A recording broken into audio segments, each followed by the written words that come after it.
Science tells us that brains, minds, are built, not born. And at the center of this dynamic architecture are a set of skills called executive function and self-regulation. Children's self-regulation and executive function are key ingredients in their lifetime performance. It's not just about learning language or learning numbers or learning colors. We have to be able to work effectively with others, with distractions, with multiple demands. These actually are skills that contribute to the productivity of the American workforce. Just look at your shapes. What should you have done next? Educators, I think, are looking for just this sort of thing. And when we describe what we mean by executive function, they say, yes, that's it. That's exactly, the problem. These kids, they can tell me these rules, but they can't actually use them. What's this? A toolbox. A toolbox. What is executive function? Safety goggles. Safety goggles. Probably the best way to think about it is sort of like an air traffic control system in the brain. Just like an air traffic control system has to manage lots of airplanes going on lots of runways and really exquisite timing and so on, a child has to manage a lot of information and avoid distractions. We really think of it as involving working memory and inhibitory control and mental flexibility. Take a situation where a child is having to take turns. So first of all, the child has to have inhibitory control. The child has to be able to stop whatever he or she is doing and let the other child take a turn. Cute. But when it's your turn again, you also have to remember what it is you're supposed to be doing. So that pulls on working memory. If the children who are taking the turns after you do something unpredictable, you have to be able to adjust what you're going to do next. And that requires mental flexibility.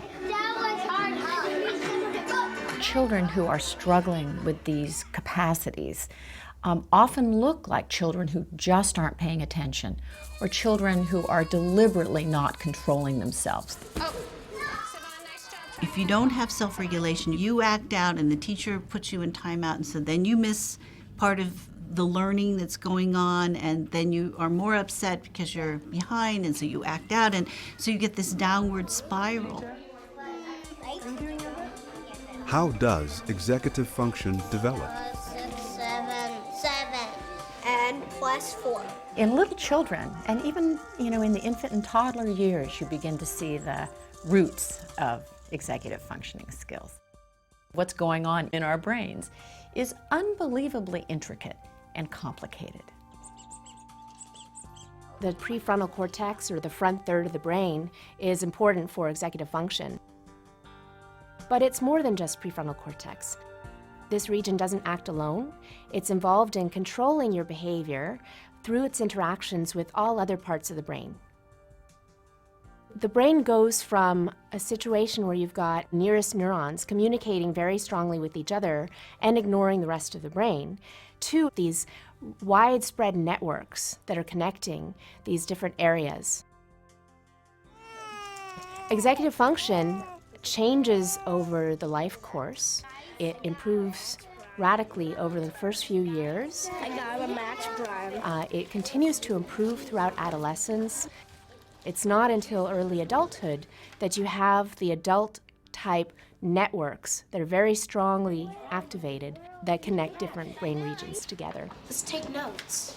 Also, we believe that executive functions can be trained. It's just like going to the gym. So the more you practice in these areas, the stronger the capacity is likely to become, because you're hoping to strengthen those neural connections.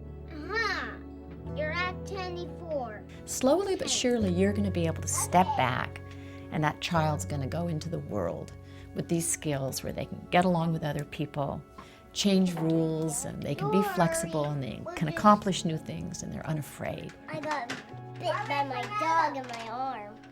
Oh dear. If we don't learn these skills during the childhood and adolescent years when they're coming online, we are really ill-equipped as an adult to hold a job, to maintain a marriage, to raise children, to get along with each other, to basically be part of a civil society. You're okay.